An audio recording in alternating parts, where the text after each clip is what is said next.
far can we get if we sail a little bit high? Some doctors make you feel better when you're sick, some teach and some use the title in more unique ways. Johnny Murder Sr. is the music doctor. For almost 14 years, since 2004, Murder has been solving some of Orangeburg musicians' most difficult problems. From flutes to tubas, reeds to drumsticks and sheet music to live music, the music doctor has been able to prescribe exactly what his patients need. Every morning, he enters his shop full of tools and old instrument parts to begin repairs. He lines up the instruments almost like patients, starting with the ones he can fix first. Murder said, "I've been doing it long enough that I can predict approximately how long it would take me to repair that instrument." Although he has almost every part he needs, Murder said sometimes parts have to be specially made for instruments that may be too old and have parts that are no longer available. The music doctor began fostering his love for music around the 6th grade when he picked up the alto saxophone. As he moved into high school, Murder said it became the students' responsibility to look after their instruments. "When I was in high school, we had nobody coming around to repair, so our band director taught us basically what to do and how to do it," he said. "You had to maintain your own instrument as much as you could." It sparked an interest in tinkering with the inner workings of instruments that was enhanced when he went off to college. The Hampton native left his hometown to come to Orangeburg to attend Claflin University. "I came here for music," Murder said. "They told me Claflin was the best school to go to for music." Upon graduation in 1969, he was recruited directly out of Claflin to become the band director at Hunter Kinerd-Tyler High School. "That was the first year of total integration," Murder said. "They told me directly they needed somebody black to go over and be the band director at the predominantly white school." He said out of 75 to 80 students, just 10% of the students were black. "It was really a challenge," he said. Later, Murder began teaching at what was once Brewer High School in Greenwood and simultaneously at Northside Junior High.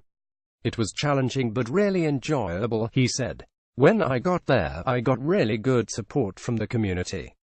In 1978, Murder left the classroom to become a teacher in a different environment. He started working as an employment counselor with the Department of Corrections. "Our main thing was trying choose, find, get, keep a job," Murder said. "That was challenging because you have to prepare an inmate to go out into the public and get a job with his record." He found a long career with the Department of Corrections. He became a principal with the department in 1980.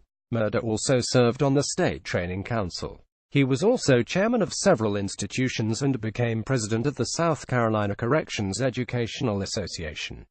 In 1997, Murder retired from his career in the Department of Corrections. The entire time, he had an itch to keep his hands moving. Murder said throughout his time with the Department of Corrections, he was also a licensed residential contractor and built cabinets. His brother built houses and he would be alongside him, making the cabinets inside. After retiring, Murder returned to music in Allendale as a middle school band director. He left after 2 years saying the band was doing a fine job and felt they no longer needed his assistance. Murder stayed out of the game for a short while after falling ill, but it didn't take long for him to receive calls to return. Edisto called for him to come to the middle school and he agreed to do 1 year with them, but he started to feel he wasn't interested in doing band anymore. This was when he began considering what was next. "I've always asked myself, what can I do?" Murder said. "I didn't want to do sales or anything." At his church, he had been working with the youth and doing various repair jobs here and there. He was given a key to the church. Murder said one day he went into the church around noon and at the altar he asked, "What is it that I can do?" It came to him to open up his own store, the Music Doctor. "Everybody thought I was crazy," Murder said. "They told me I didn't have enough money. For a little while, it seemed that maybe the venture would be fruitless. What really got us going were the band directors of Orangeburg 5, Murder said.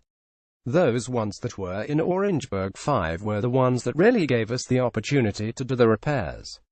Since then, the music doctor has been certified by the National Association of Professional Band Instrument Repair Technicians Inc. and continues to attend annual workshops across the country on instrument repair.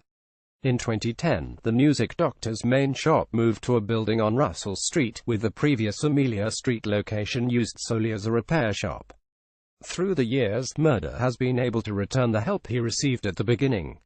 He was able to donate keyboards to Clark Middle School, which allowed it to start its own piano lab. This past year, Murder donated 20 brass and woodwind instruments to St. Paul Elementary School. These 14 years, we do appreciate the help from Orangeburg, Murder said.